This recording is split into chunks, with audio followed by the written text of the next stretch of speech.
Suci, dan kali ini kita akan membahas materi mengenai pendidikan yang ada di Indonesia di masa pandemi Corona COVID-19. Bersama saya telah hadir Bapak Wagiman SPD selaku dari Kepala Sekolah Perguruan SD Mulia. Ya. Apa kabar Pak Wagiman? Baik saja. Alhamdulillah sehat ya. Sehat sekali. Ini kita mau bincang-bincang soal pendidikan yang saat ini diselenggarakan secara daring. Yang pengen banget saya tanyain, apa sih kendala terberat yang dirasakan oleh para pengajar di sekolah untuk menjalankan pendidikan secara daring? Oke, baik. Sebelumnya saya ucapkan Assalamualaikum warahmatullahi wabarakatuh. Semenjak masalah COVID-19 ini yang dimulai bulan Maret sampai dengan bulan Juni 2020 ini, banyak hambatan kendala yang dihadapi oleh para sekolah dan dewan guru. Di antaranya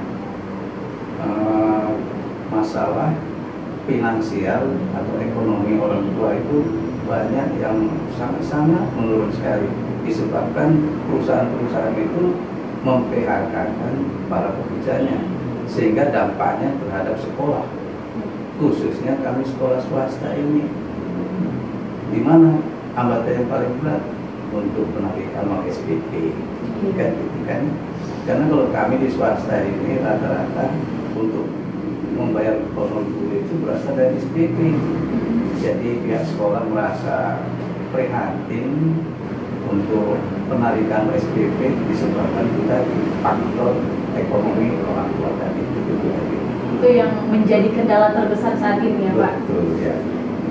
Pernah nggak sih ada orang tua murid yang datang ke sekolah curhat seperti itu tentang keadaan ekonomi yang ada di rumah yang menyebabkan mungkin bayar uang sekolahnya harusnya tepat waktu jadi mundur gitu? Ada nggak sih Pak?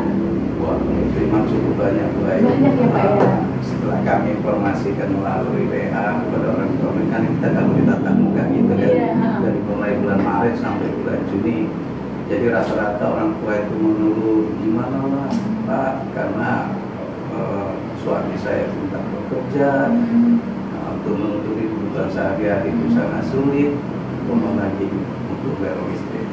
Kalaupun bisa minta keringanan. Tapi pihak sekolah kan dengan uang sekolah yang masih minim dipotong lagi gimana kan gitu. Apalagi yang swasta ya Pak ya. Betul seperti itu. Malah minta diskon, katanya begitu pula orang tua ya kan.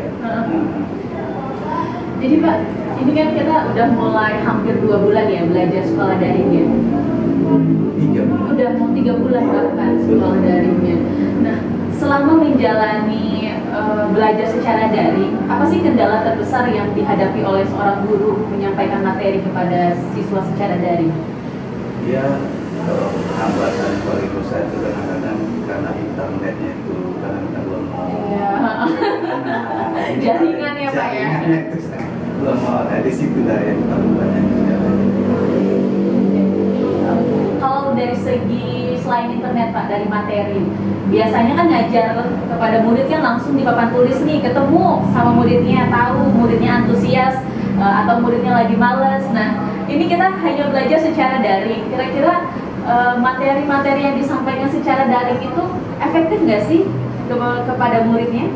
Kalau menurut saya tidak efektif, apalagi pembelajaran sekarang ini kan K13. Oh iya, kurikulum K13. Kan gitu kan. Kalau kita belajar dengan daring, waktu kita terbatas. Kita nggak bisa langsung interaksi kepada anak, diskusi secara langsung kepada anak, memang nggak mencapai. Lebih ekstra sebenarnya ya Pak ya. Ini kadang-kadang ada orang menganggap bahwasanya makan gaji buta. Makan gaji buta. Padahal itu salah anggap seperti itu. Iya benar, maaf. Mungkin dia selama daring ini orang tua baru merasakan gimana sebenarnya jadi guru. Iya. Banyak yang mengeluh sekarang orang tua itu anaknya di pembelajaran daring di rumah. Banyak yang mengeluh orang tuanya sendiri. Selama ini kan mungkin orang tua menyerahkan sepenuhnya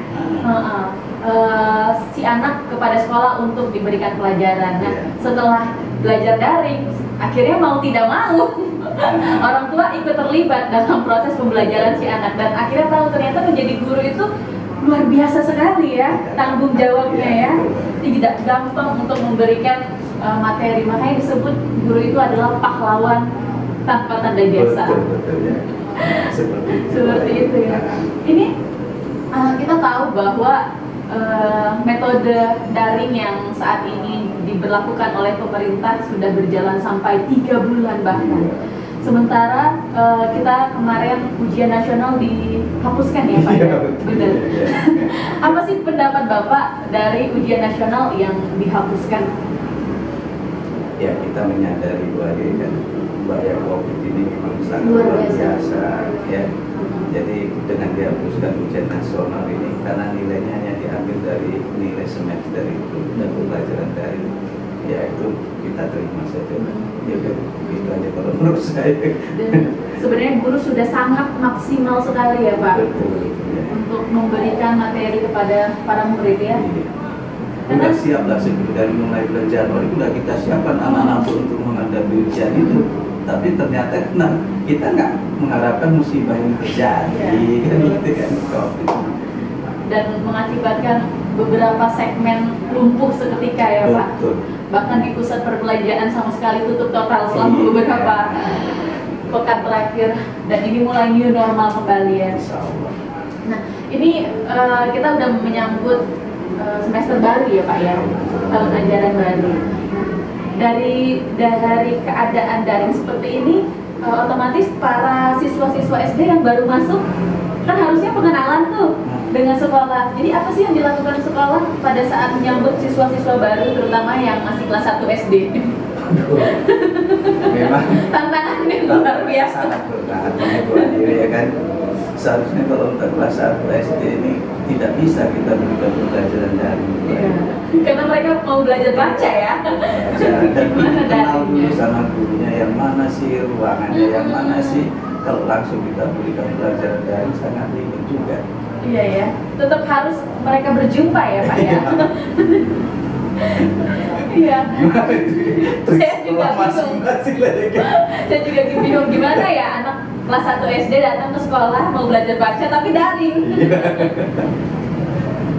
Jadi kendalanya saat ini luar biasa ya Pak. Menjadi tantangan bagi para guru untuk memberikan materi secara daring.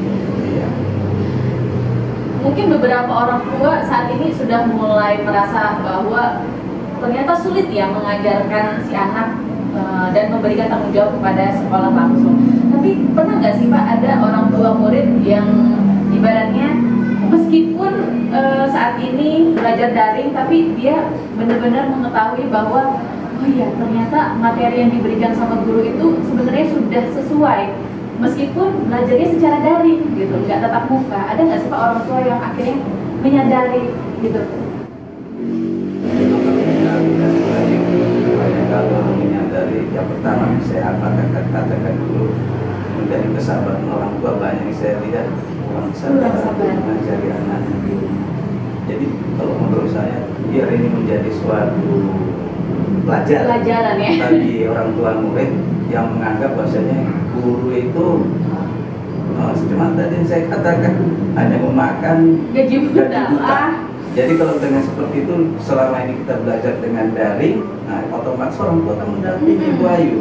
Nah, jadi biar dia menganggap bahwasanya lama-lama kan menyadari bahwasanya guru itu luar biasa. Luar biasa, jasanya luar biasa ya. Biasa. Seperti Ibu Ayu katakan tadi, guru itu pahlawan tanda jasa.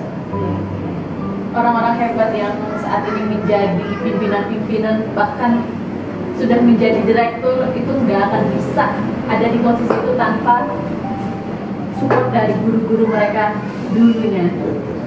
Maka tidak mungkinlah kita bisa berpijak tanpa ilmu yang diberikan oleh guru-guru kita pada saat masih belia, masih SD, masih TK, yang pelan-pelan ngajarin baca ya Pak.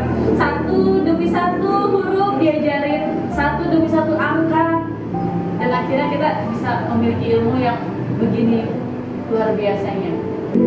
Ya, pertanyaan selanjutnya, apa sih Pak yang paling Bapak rindukan sekali dari sekolah?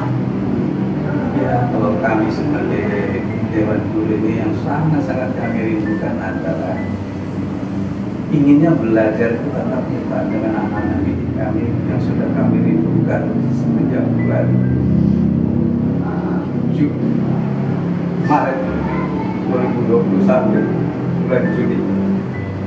Kami sangat kangen kepada anak didik itu yang sangat kami harapkan. Melihat tingkah-tingkah lucunya yang kadang bikin jengkel gitu ya Pak. Tapi ngangetin ternyata ya Pak. Waktu nama itu, waduh, gimana kita ini sebagai guru merasa anak itu adalah anak kita sendiri dari sekolah. Jadi sudah beberapa bulan ya kita nggak jumpa, rasanya kangen walaupun dia bisa jumpa melalui pembelajaran daring. Tapi tetap tidak daring, kita nyampaikan pelajaran tapi rasa kangen itu masih tetap ada ya Pak ya. Betul Pak. Ingin berjumpa secara langsung gitu ya. Betul. Walaupun bisa virus COVID ini secepatnya berakhir di negara Indonesia ini, agar orang tua itu mempercayakan kembali kepada kami untuk mendidik anaknya langsung pembelajaran dengan sistem tatap muka. Itu baik. Harapan ternyata yang paling membekas justru adalah rasa rindu kepada para muridnya. Ya. Apa sih harapan Bapak untuk dunia pendidikan kita ke depannya? Ya, saya yang pertama yang merusak pendidikan ini adalah narkoba.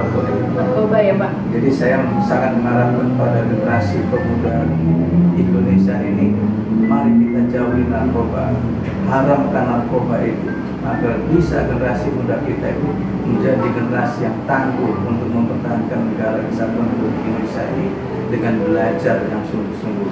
Belajar yes, narkoba no. Pesan saya. Belajar yes, narkoba no. Dan terakhir Pak, harapan Bapak sebagai seorang guru dan kepala sekolah COVID-19 yang udah luar biasa melumpuhkan berbagai segmen di Indonesia, apa harapan Bapak? Ya, yang saya katakan tadi, saya berdoa kepada Allah semoga COVID-19 ini sudah secepatnya lah berakhir di negara kita ini, sehingga seluruh rakyat Indonesia bisa beraktivitas lagi, perekonomian kita bisa tumbuh kembali, sehingga penghasilan rakyat kita ini normal dan SPP bisa masuk lagi dengan mudah-mudahan. Kami khususnya sekolah swasta, karena nggak ada bantuan dari pemerintah pembayaran SPP tadi. Jadi sepenuhnya menjadi tanggung jawab sekolah ya Pak ya. Betul. Apalagi sekolah swasta di mana gaji guru benar-benar berasal dari SPP siswa, dan guru sejauh ini sudah menjalankan kewajibannya secara maksimal sekali, semampunya untuk memberikan materi dan pembelajaran kepada siswa secara daring. Bahkan mungkin lebih sulit ya kalau menurut saya ya Pak, harus lebih kreatif, harus lebih inovatif untuk menyampaikan materinya supaya si murid tadi bisa cepat menangkap pelajaran yang diberikan oleh sang guru ya. Betul. Lebih ekstra lagi, setelah diberikan diperiksa lagi, dinilai lagi, disampaikan lagi hasilnya. Iya. Dan itu semua menguras energi sekali ya Pak. Sebenarnya itu baik. Maka saya kasih pendapat kalau guru itu memakan gaji buta tadi itu aja. Nah, banyak kerja walaupun daring di sekolah, guru ini masih mengerjakan pekerjaan yang diberikan kepada anak. Iya. Dan dikoreksi lagi. Koreksi. Supaya melihat apakah si anak sudah memahami materi tersebut atau belum gitu ya Pak ya. Bisa. Ya. Terima kasih Pak Wagiman selaku Kepala Sekolah SD Mulia untuk waktu dan kesempatan yang diberikan saat ini ngobrol-ngobrol dengan kita di Cerita Kita Official, dan semoga kedepannya pendidikan di Indonesia semakin membaik ya Pak, karena orang hebat bisa menciptakan beberapa keunggulan, tapi guru yang bermutu bisa menciptakan ribuan orang hebat. Saya Sujiwan Lansari dari Cerita Kita Sampai jumpa.